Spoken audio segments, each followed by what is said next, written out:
2024년 4월 16일 화요일 돈다방 미쓰리 시작하겠습니다. 저는 예전에 이런 경험이 한번 있었습니다. 한참 깝치고, 까불 때 제가 감당하기 어려운 일들을 좀 많이 벌려놨어요.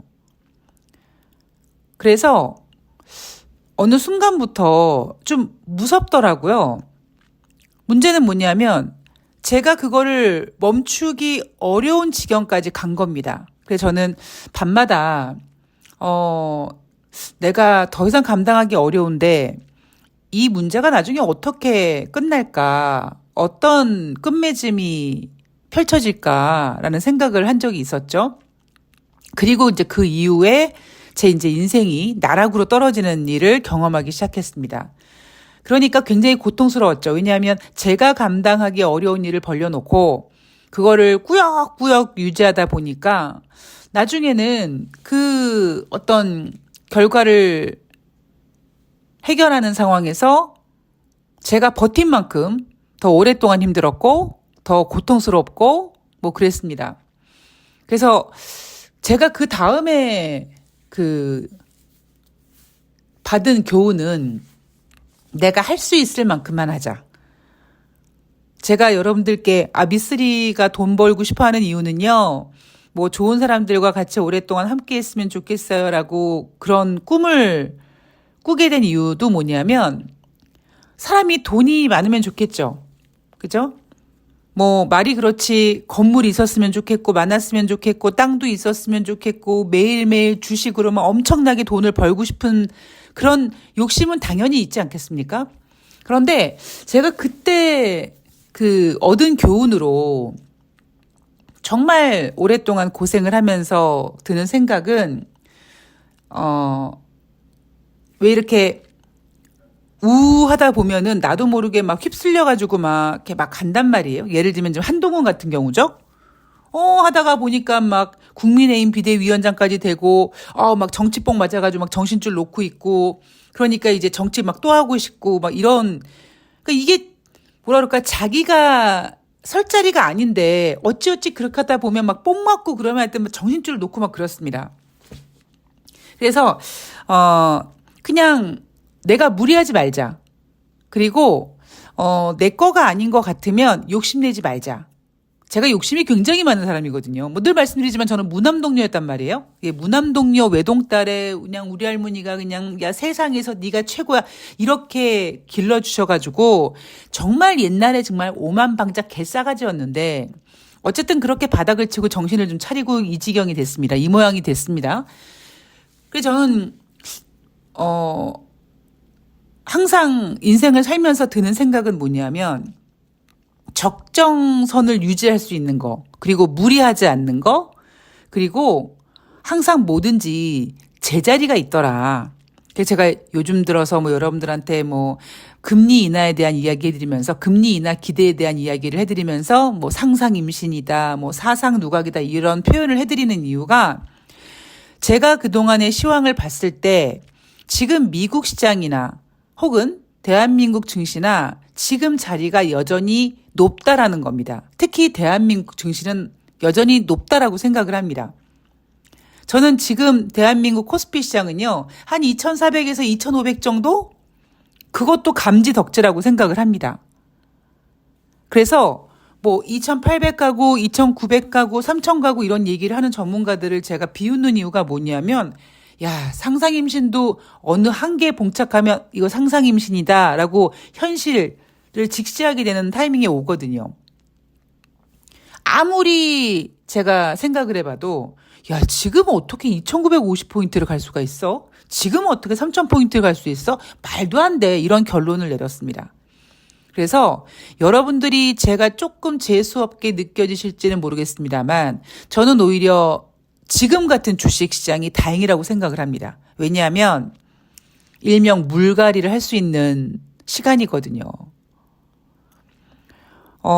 어제 4월 15일 대한민국 주식시장을 보면서 살짝 아쉬웠던 부분이 뭐냐면 낙폭을 종가에 줄였습니다. 줄인 이유가 뭡니까? 나스닥 선물지수가 플러스였었거든요. 그거 굉장히 위험합니다. 그러니까 위험하다는 표현은 좀 무리일 수 있는데 제가 제 나름대로의 표현을 해드리면 물갈이는요. 짧은 시간에 깔끔하게 해야 돼요. 그런데 그걸 지리멸렬하게 하면 걔가 종종 이런 설명 드리는데 수족관에 물을 갈아주는데 물을 대충 뭐 한 5분의 1 정도 이렇게 물 빼고 다시 그 새로운 물을 분다고 그 수족관이 깨끗해지지 않죠.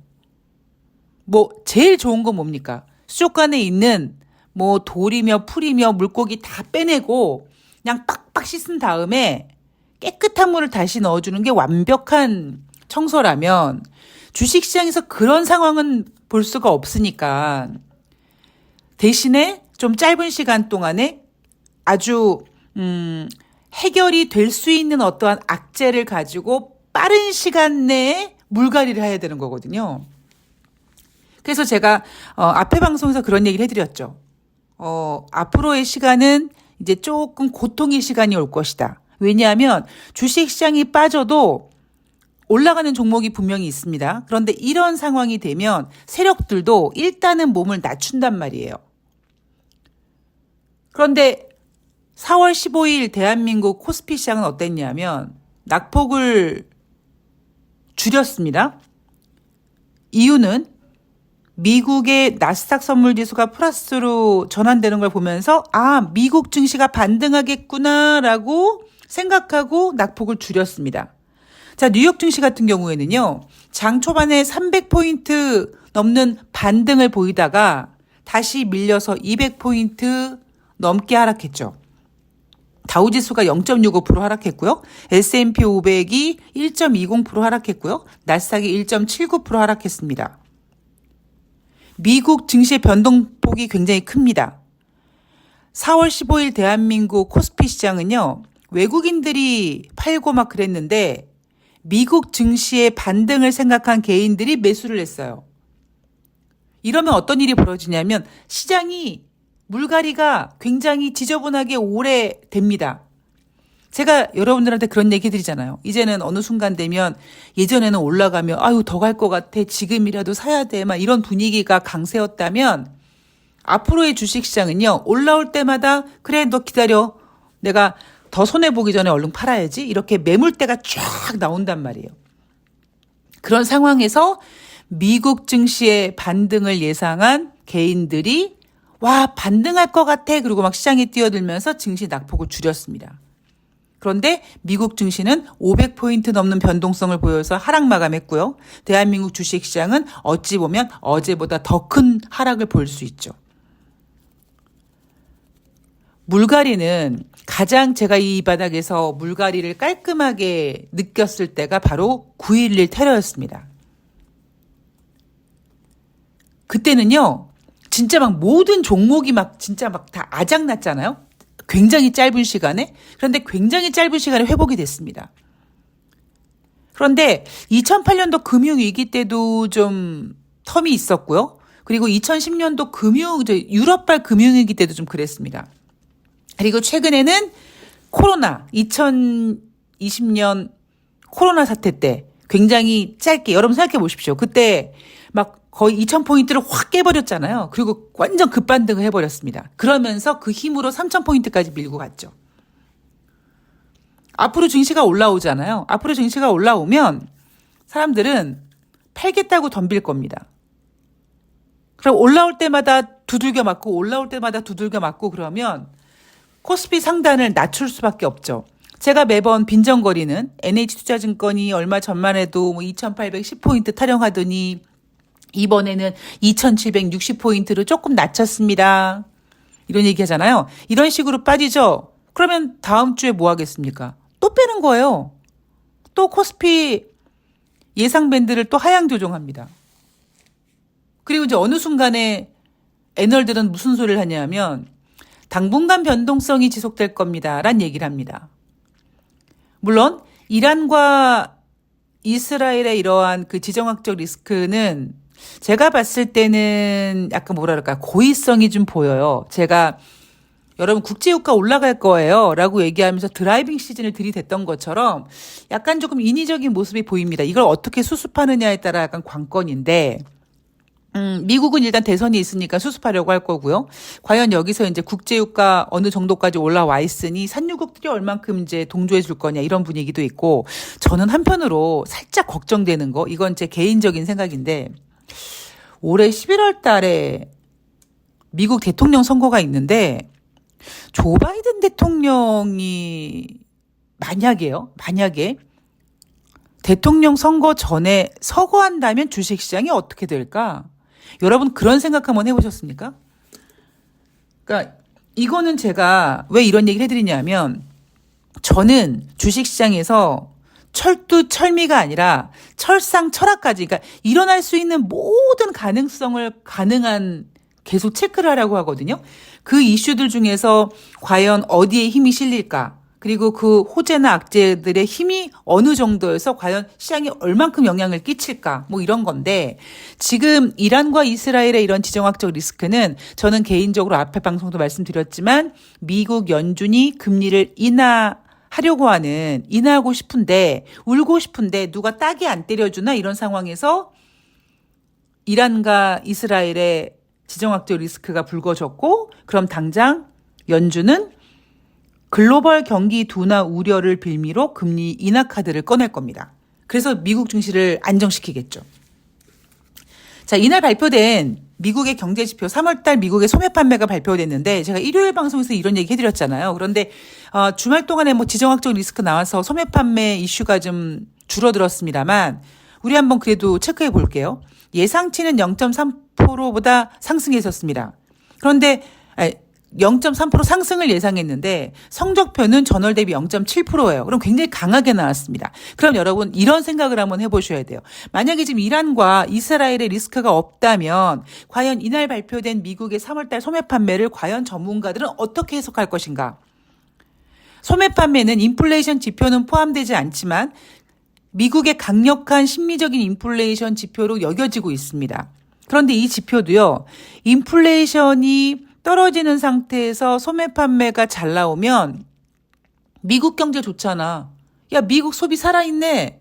이렇게 해석을 하겠죠. 그런데 인플레이션이 지금 올라가는 상황이기 때문에 만약에 뉴욕 증시가 조정을 받고 싶었다면 소매 판매가 너무 잘 나와서 지난번 소비자 물가 지수와 더불어 미국의 인플레이션 상승 우려가 좀 커져서 아마 뉴욕 증시가 하락했다 이렇게 평가할 가능성이 높습니다. 자, 오늘 제가 특별히 전해드릴 얘기는 없었고 그냥 제가 여러분들께 드리고 싶었던 어떤 그 내용은 지금 이란과 이스라엘의 어떤 리스크는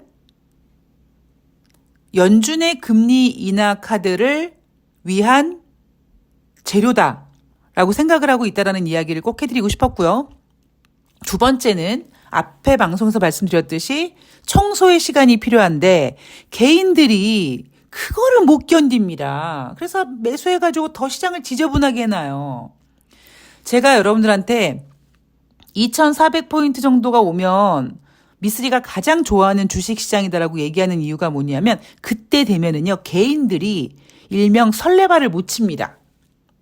근데 아직까지 2600포인트니까 2700을 맛봤던 개인들이 끌어올리려고 난리 부르스를 치죠. 이제 그런 투자자들이 싹 이제 빠져나가면 시장이 좀 어느 정도 좀 깨끗해질 겁니다.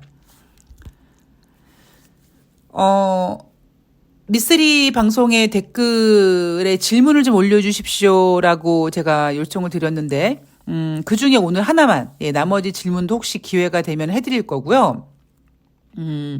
미쓰리, 금리를 내리면 시장은 단기에는 환호하지만, 뭐지? 금리를 왜 내리는 거야?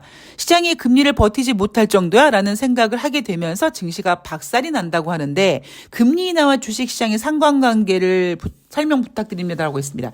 이거는요 제가 이런 예를 하나 드려드릴게요. 제가 작년 3월 달에 실리콘밸리 뱅크 사태가 터졌을 때 그때 자주 드렸던 얘기인데 그때 어떤 상황이었냐면요. 작년 3월에는 미국 연준이 여전히 인플레이션을 잡기 위해서 금리 인상을 막 해댔을 때입니다. 그죠? 이미 그 전에는 막판에 막 75bp씩 4번 금리 인상하고 50bp 금리 인상하고 막 그런 상태에서 2023년을 맞이했는데 여전히 인플레이션이 꺾이지 않았어요. 그래서 제롬 파월 연준 의장은 금리 인상을 계속 하려고 했고 작년 3월 첫 번째 주에 어떤 일이 있었냐면 제롬 파월 연준 의장이 어떤 연설에서 혹은 인터뷰에서 50bp 금리 인상 가능하다라고 했습니다. 그런데 그 다음 주에 실리콘밸리 뱅크 사태가 빵 터졌어요. 그래서 투자자들은 실리콘밸리 뱅크 사태 때 혹시 2008년도 금융위기처럼 문제가 커지는 거 아니야 그러고 두려움에 휩싸여서 증시가 빠졌습니다. 그때 연준은 빨리 실리콘밸리 뱅크 사태를 파산 신청하고 인수인계하고 막 넘기면서 3월 달에 금리 인상을 50bp가 아니라 25bp를 합니다. 사실 금리 인상을 하지 못할 정도의 공포감이 있었으나 연준은 금리 동결을 하지 않고 그래도 금리 인상을 25bp 했어요. 그때 어떤 분위기였냐면 아니 제롬 파월 연준 의장이 50bp 금리 인상을 한다고 했는데 실리콘밸리 뱅크 사태가 이렇게 터지니까 금리를 동결했어? 그러면 50bp 금리 인상을 한다고 했던 연준이 금리를 동결할 수밖에 없는 만큼 이 실리콘밸리 뱅크 사태가 엄청난 문제가 될 수 있는 거야? 라는 공포감 때문이라는 거죠. 자, 이번에도 마찬가지입니다. 금리 인하는요, 주식시장에 당연히 호재죠. 그죠? 그런데, 금리 인상도 여러분, 주식시장에 호재가 될 수가 있습니다. 주식시장이 그러니까 경제가 막 안 좋고 그런 상태에서 금리를 내려서 막 경기를 회복시키고 그랬으니까 미국이, 이제 미국 경제가 좀 괜찮아졌으니까 금리를 인상해야겠네요. 라고 하면 주식시장이 올라갔어요. 자, 또 하나 예를 들어드리면 이런 경우가 2015년 연말이었습니다. 2014년도부터 점진적으로 금리를 인상하겠다고 했던 연준이 2014년 금리를 인상하지 못했고 2015년 연말에 오랜만에 처음으로 25bp 금리 인상을 한 다음에 2016년 4번의 금리 인상을 할 겁니다라고 했을 때 주식시장은 좋아했습니다. 왜냐하면 이제 드디어 2008년도 금융위기, 2010년도 유럽발 금융위기 이런 걸 다 이겨내고 미국이 연준이 금리를 인상할 수 있을 만큼 경기가 회복되는구나 라고 해서 주식시장 분위기가 괜찮았죠. 문제는 뭐냐면 너무 설레발을 치는 바람에 2016년 4번의 금리 인상을 한다고 하는 바람에 2016년 연초에 주식시장이 개박살났죠. 그래서 제가 그때 2016년 미국 금리 인상 4번이요. 겨우 금리 인상 한 번 하면 잘하는 걸거려 라고 얘기했던 이유가 바로 그 멘트 때문입니다. 그렇게 금리 인상이 주식시장의 호재가 되고 있고요. 금리 인하도 주식시장의 호재가 될 수 있지만 또 악재가 될 수 있습니다. 그때 상황에 따라서 다른 거예요. 지금은 미국의 금리가 상당히 높은 수준입니다. 물론 더 높았던 때도 있어요. 문제는 뭐냐면요. 제가 앞에도 한번 말씀드렸지만 우리가 그동안 너무 초저금리에 익숙해진 거예요. 우리 여러분 생각해 보십시오. IMF 때 이럴 때 제가 종종 말씀드리지만 우리 할머니 막 그때 금리 24% 막 이래가지고 금리 이자로 생활을 했거든요. 제가 이제 소녀가장이니까 수입이 없는 상태에서 우리가 그렇게 높은 금리를 살던 사람이 금융위기 겪고 정말 헬리콥터에서 돈을 풀고 막 코로나 겪고 이러면서 너무나 이 초저금리에 익숙해지다 보니까 지금 미국의 기준금리 이 5%가 넘는 기준금리가 굉장히 높아 보이는 겁니다. 그리고 이 자본시장이 워낙 많이 커진 상태고 그 사이에 비트코인 같은 것도 생겼고 막 금값도 생겼고 ETF 미 여러 가지 금융상품이 생기면서 자본시장이 많이 커지다 보니까 지금 금리가 굉장히 높은 금리입니다.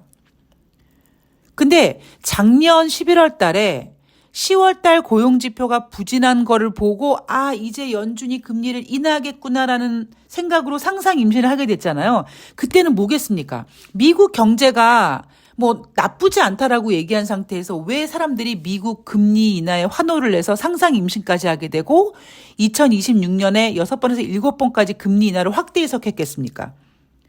지금의 기준금리가 높다라는 생각인 거죠. 그래서 앞으로 만약에 여러분 기준금리를 인하하잖아요. 인하할 겁니다. 저는 5월 달에 연준이 금리 인하 카드 쓸 거라고 생각합니다. 그 재료로 이란과 이스라엘의 이슈를 끌어들이는 거고요. 근데 저는 한편으로 5월 달에 연준이 그럼 금리 인하를 한다고 하면 주식시장이 좋아할까요? 저는 그렇게 생각하지 않습니다. 제가 왜 3월 달에 금리 인하를 생각했는지, 과연 그때 분위기가 처음에 뭐였냐면 2024년도 점도표를 봤더니 2023년도보다 한 75bp 정도 떨어졌네? 그러면 금리 인하 하겠네? 언제 하지? 그래서 첫 번째 금리 인하를 한 6월 달 정도로 생각했었죠. 3분기 정도로 생각했었습니다. 그때 제가 뭐라고 말씀드렸냐면 지금 21세기 들어와서 가장 높은 금리 수준을 유지하고 있는 이 미국의 기준금리를 과연 미국 국민들이 견딜 수 있겠습니까? 미국의 기업들은 이 높은 이자 부담을 견딜 수 있겠습니까? 라는 얘기를 해드리면서 금리 인하 오히려 그때 한다면 미루면 미룰수록 여기저기 상처가 많이 나니까 아예 그럴 바에는 그냥 3월 달에 금리 인하는 게 훨씬 더 낫다라고 얘기를 해드렸던 거죠. 그래서 5월 달에 금리 인하를 한다고 해서 다시 주식시장이 회복되기는 어렵다고 보고 있습니다. 그 이유 중에 하나가 작년 연말에 너무 광기들이 그냥 넘쳐 흘러가지고 뭘 그렇게 그냥 금리 인하를 6번 하니 7번 하니 그렇게 6번 7번 금리 인하를 해야 되니까 3월 달에 금리를 인하해야 되니 이렇게 하도 난리부르스를 쳐가지고 5월 달 금리 인하 때는 아마 시장이 반응이 그렇게 크지 않을 겁니다. 이미 이란과 문제, 이란과 이스라엘의 어떤 그 지정학적 리스크, 그리고 뭐 글로벌 경제에 대한 우려감, 뭐 여러 가지 부작용이 충분히 생길 수 있잖아요. 그리고 인플레이션 지금 못 잡고 있잖아요. 그래서 인플레이션이 문제가 아니라 이제는 경기 둔화. 그 경기 둔화를 인정하지 않은 미국은 이란과 이스라엘의 리스크를 가지고 금리를 인하하려고 할 거고요. 저는 5월 달에 금리를 인하한다고 해도 주식시장이 드디어 금리를 인하하는구나 하고 환호하지 못할 거라고 보고 있습니다. 뭐 제 답이 도움이 되셨는지 모르겠지만 결론만 좀 말씀드리면 금리 인하와 주식시장은요. 반드시 금리를 인하한다고 주식시장이 좋은 건 아닙니다. 금리 인상을 해도 주식시장이 올라갈 때가 있어요. 그때 경제 상황이 다릅니다. 지금 왜 저한테 그런 질문을 해주셨느냐 하면은요. 제가 늘 말씀드리지만 많은 투자자들이 자꾸 애널들이 지금 눈앞에 가지고 있는 이슈를 자꾸 그 재료를 가지고 미래를 전망하기 때문에 틀리고 잘못 본다고 했잖아요. 그것 때문에 약간 오류가 생기실 수 있는데 금리 인하가 반드시 주식시장이 도움이 되는 건 아니고요. 금리 인상이 반드시 주식시장의 악재가 되는 건 아니다. 그때 상황이 다르다라고 보시면 될 것 같습니다. 자, 뭐 돈다방 미쓰리 계속 이런 얘기 해드리니까 또 이런 이야기를 한번 또 풀어드릴 시간이 또 생길 거라고 믿고요. 다른 분들 질문들은 또 제가 체크해놨다가 또 시간 여유가 되면 또 설명해 드리도록 하겠습니다. 자, 오늘 방송은 여기서 접고요. 저는 이따가 5시에 새날에서 찾아뵙도록 하겠습니다. 오늘 황사 심하다고 하니까 건강관리 잘 하시고요. 저는 이따 새날에서 뵐게요. 고맙습니다.